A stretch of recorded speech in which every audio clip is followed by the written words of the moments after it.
Pak SBY dan AHY itu sangat mencintai Bali ya, sangat mencintai Bali. Saya ulas bagaimana AHY mencintai Bali.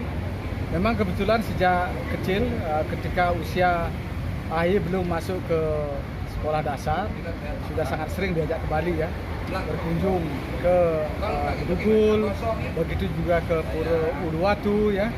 Bahkan ketika beliau menikah dengan Anissa Pohan itu, beliau memilih tempat bulan madunya di Bali ya. Tentu itu adalah suatu wujud nyata, fakta bahwasannya AHY sangat mencintai Bali ya. Ketika beliau sudah purna tugas di TNI, pada kesempatan sebelum pemilu kemarin 2019, ketika Gunung Agung meletus ya, beliau hadir langsung kan, beliau hadir langsung memberikan bantuan kepada masyarakat yang membutuhkan di sekitar daerah Gunung Agung ya. Beliau langsung nyetir sendiri ya, mobil untuk bantuan ya. Begitu juga Mbak Anissa Pohan juga menyempatkan diri untuk hadir untuk memberikan bantuan ya. Menjelang pemilu selanjutnya juga beliau hadir berkunjung di Denpasar, di Klungkung, begitu juga di kawasan Nusa Penida ya. Tentu dalam perhelatan pesta demokrasi ke depan, AHY kapasitas sebagai ketua umum sangat ingin sering untuk datang ke Bali ya. Bahkan dalam waktu dekat ini juga beliau berencana untuk datang ke Bali dalam rangka untuk bertemu dengan beberapa masyarakat ya, berdialog, berdiskusi, karena beliau paham betul tentang situasi pandemi hari ini tidak hanya mengancam kesehatan masyarakat Bali, juga dari sisi ekonomi memang sangat terpukul ya, karena hampir 5 kuartal ekonomi Bali itu memang pertumbuhannya sangat minus ya, karena sektor Bali yang menopang ekonominya adalah sektor pariwisata, sehingga yang sekarang yang bisa bertahan itu adalah UMKM. Banyak pemikiran besar daripada AHY itu bagaimana memberikan motivasi kepada UMKM ya. Memang mayoritas daripada kader Demokrat juga bergelut di bidang bisnis UMKM ya, yang beliau langsung pimpin, berikan motivasi, berikan arahan ya. Pada kesempatan beliau datang ke Bali, beliau tentu akan berkunjung ya kepada sentra-sentra UMKM yang lagi sedang menggeliat akhir-akhir ini untuk menggerakkan denyut ekonomi berbasis desa di Provinsi Bali. Orang bilang buah mangga jatuhnya tidak jauh dari pohon ya. SBY ketika menjadi presiden sangat mencintai Bali ya. Banyak event berskala dunia beliau adakan di Bali, utamanya di kawasan Nusa Dua, dalam rangka untuk menggerakkan ekonomi, karena Bali itu sangat bergantung pada sektor jasa pariwisata ya, itu baik itu APEX, WTO dan seterusnya. Beliau juga ciptakan event berkelas dunia, Bali Demokrasi Forum, yang diharapkan setiap tahunnya bisa diselenggarakan di Bali sehingga bisa menopang pergerakan ekonomi yang ada di sektor dunia pariwisata ya. Pesta Kesenian Bali adalah pesta yang digelar setahun sekali, yang merupakan untuk memelihara tradisi budaya Bali. Biasanya dibuka oleh Presiden acara Pesta Kesenian Bali. 10 tahun, 10 kali Pak SBY hadir langsung, tidak pernah diwakilkan pada forum acara Pesta Kesenian Bali. Ini adalah wujud kecintaan Pak SBY terhadap adat budaya Bali, terkhusus masyarakat Bali. Begitu juga Dharma Sati Nyepi, ya, setiap tahun ada sekali Nyepi. Setiap event digelar Dharma Sati Nyepi, Pak SBY selalu hadir, tidak pernah terwakili. Ini bentuk kecintaan Pak SBY terhadap agama minoritas di Indonesia, ya, utamanya masyarakat Hindu. Jadi nilai-nilai kebangsaan, nilai kebinekaan, nilai-nilai Pancasila betul-betul dilaksanakan secara nyata dan fakta. Tidak hanya sekedar basa-basi saya adalah Pancasila, sementara yang lain adalah bukan Pancasila, dan seterusnya. Ini diberikan contoh langsung oleh Pak SBY. Kemudian berkaitan dengan infrastruktur yang sangat menopang sektor pariwisata Bali, Pak SBY juga menjelang APEX digelar di tahun 2013 di Nusa Dua. Pak SBY dengan jajaran pemerintah provinsi dengan Kabupaten Badung kemudian membangun Tol Bali Mandara, merupakan mahakarya infrastruktur yang langsung arsiteknya adalah orang Indonesia. Begitu juga Tol Bali Mandara itu dibangun oleh BUMN Indonesia.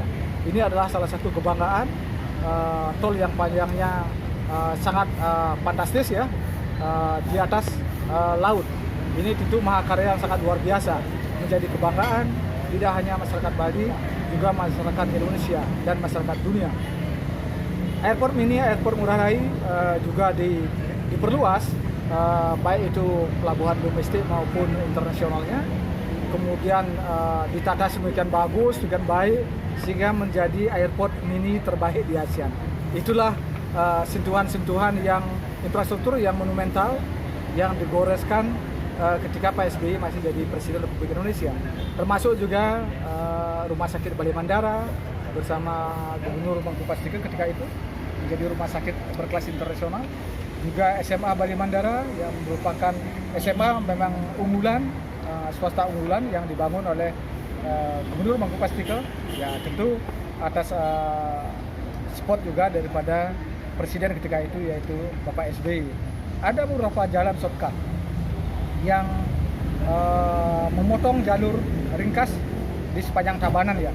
Itu juga dibangun ketika Pak SBY masih jadi Presiden. Itu adalah contoh-contoh konkret dan nyata bentuk kecintaan Pak SBY terhadap Bali. Dan saya berkeyakinan kecintaan AHY tidak jauh beda ya daripada kecintaan Pak SBY terhadap Bali. AHY tentu sangat mencintai Bali. Mudah-mudahan Bali terbebas dari COVID, kemudian border segera bisa dibuka sehingga ekonomi Bali bisa segera pulih ya. Tentu AHY bersama teman-temannya, koleganya, begitu juga Mbak Anissa Pohan akan mengajak teman-temannya untuk berlibur di Bali dalam rangka untuk menggerakkan ekonomi di Pulau Bali. Hari ini kami berada pada oposisi pemerintah ya, tapi kan tetap kritis ya. Ketika kebijakan pemerintah itu adalah pro rakyat, tentu kami akan mendukung. Ketika kebijakan itu tidak bertentangan dengan masyarakat, tentu kami Demokrat akan tetap bersama rakyat untuk menolak program tersebut ya. Berbagai kebijakan di luar UMKM contohnya, misalkan Undang-Undang Omnibus Law, begitu tentang Undang-Undang KPK yang memang dilemahkan, Undang-Undang Migas yang tidak berpihak kepada SDM Indonesia dan sumber daya alam Indonesia, itu Demokrat terdepan untuk menolak. Berkaitan dengan UMKM, walaupun kami berada di luar pemerintah, memang kader Demokrat ini kan memang pengusaha ya. Pengusaha tidak hanya di sektor pengusaha kelas atas, kelas menengah, ada juga di usaha mikro kecil ya, yang memang kami gerakkan. Disitulah kapasitas Demokrat untuk ada terdepan, utamanya untuk membantu terkhusus kader-kader Demokrat yang terdampak usahanya karena faktor krisis pandemi COVID ya. Selanjutnya adalah banyak tokoh nasional kita yang hari ini berkuasa, baik di level nasional, gubernur, kebanyakan mereka jadi ini karena faktor pencitraan ya. Ketika ingin jadi gubernur, bupati dan seterusnya ya, mereka rajin-rajin memang turun ke lapangan, menggaungkan tema menggerakkan ekonomi UMKM. Tapi manakala sudah duduk pegang kekuasaan, UMKM dibiarkan sedemikian rupa. Ini saatnya momentum ke depan, tidak lagi mengandalkan pemimpin yang mengandalkan hanya pencitraan semata untuk dapat dicintai oleh masyarakat kemudian dipilih pada momentum pilkada maupun pilpres, tapi betul-betul dipilih pemimpin yang memiliki rekam jejak yang bagus untuk masa depan kita. Karena masa depan kita ada di tangan anak muda. Oleh karenanya, ini adalah trennya kaum milenial memimpin kita. Saya sendiri berpandangan bersama kader Demokrat seluruh Bali, ketika anak muda diberikan kesempatan, seperti Presiden Prancis ya, begitu juga Kanada, Selandia Baru adalah presidennya anak-anak muda. Mereka akan mampu out of box, bergerak begitu cepat, begitu responsif terhadap isu-isu yang berkembang, yang menjadi aspirasi masyarakat. Anak muda ada terdepan, ini adalah momentum terbaik bagi kita ke depan untuk memilih pemimpin yang bisa betul-betul mewujudkan kesejahteraan dan keadilan bagi masyarakat. Tentu pemimpin muda yang segar, yang fresh. Kalau pemimpinnya berlatar belakang birokrasi yang sudah pernah menjabat eksekutif, saya yakin kalau dicari-cari kelemahannya sangat banyak sekali. Faktor anggaran dan seterusnya, ya pasti ada faktor penyimpangan dana APBN maupun APBD. Begitu juga mereka yang berpengalaman di legislatif, ya. Ketika kita teliti secara mendalam, cermati, itu bukanlah pemimpin fresh, ya, pemimpin yang bersih. Nah, karena mereka sudah bergulat dengan kebijakan-kebijakan memutuskan mata anggaran, ya, yang sama-sama kita ketahui mereka pasti kecipratan A, B, C, tidak bermaksud menuduh, tapi itu faktanya.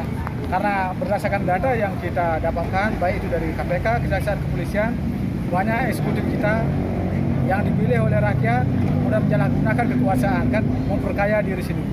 Ke depan adalah momentum terbaik bagi kita untuk memilih pemimpin yang segar, yang bersih, kan begitu, yang tampan, gagah, perkasa, berintegritas, dan tidak hanya pemimpin berkapasitas nasional, tapi juga disegani oleh dunia internasional.